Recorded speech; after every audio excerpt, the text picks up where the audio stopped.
Greek theater started from old religious rituals.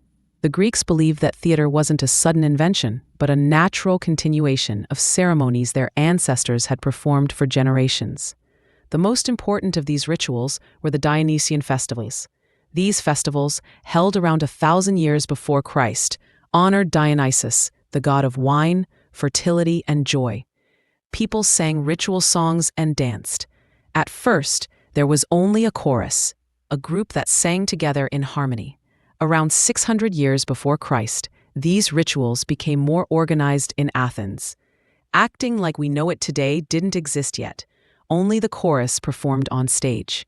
The real turning point happened when a man named Thespis, in 534 BC, separated one person from the chorus and gave him a dialogue. This person became the first actor in theater history, and that's why actors were called Hippocrates, which means someone who answers. From that moment, theater entered a new era because it was no longer just groups singing. It included conversation and acting.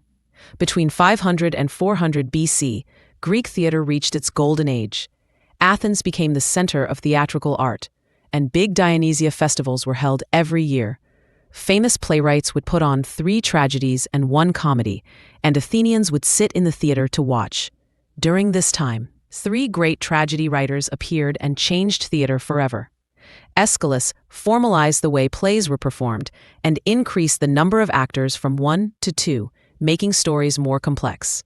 Sophocles added a 3rd actor, and his works, like Oedipus Rex, focused more on human nature and inner life. Euripides took a critical and realistic approach, portraying gods and society in a way closer to real life, and his characters felt very human. Medea is one of his most famous plays. These 3 are considered the founders of classical tragedy. Alongside tragedy, comedy also had an important place. Aristophanes was the most famous comedy writer in Greece, boldly writing about politicians, philosophers, and social issues. People loved watching his plays. Works like The Clouds or Peace show that Greek comedy allowed a lot of freedom of expression. In the 4th century BC, a new style of comedy appeared. Playwrights like Menander wrote more romantic and everyday stories. Characters became more realistic and relatable to people's lives. Greek actors were all men, and they also played women's roles using masks and long robes. The masks were large and exaggerated, so the audience could recognize characters even from a distance. A big part of Greek theater's greatness was its architecture. The Greeks built the first stone theaters in the world.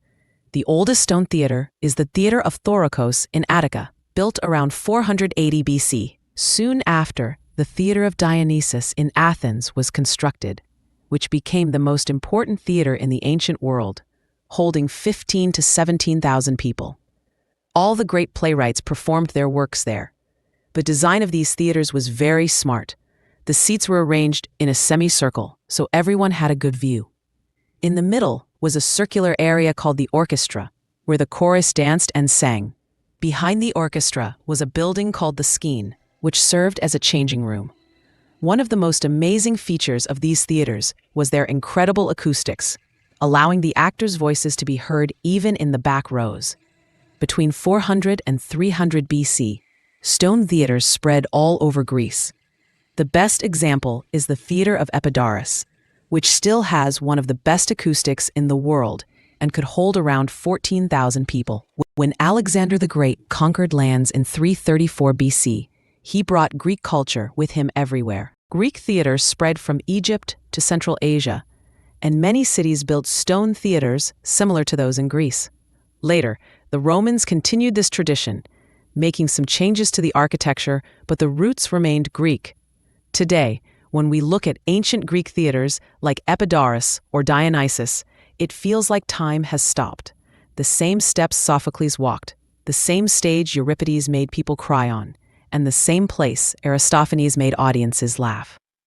These theaters are not just historical buildings, they were the heart of Athenian democracy. People saw themselves in the stories, expressed their feelings freely, and reflected on ethics and society. That's why Greek theater became the foundation for much of today's performing arts. If you enjoyed the video, please like it and subscribe.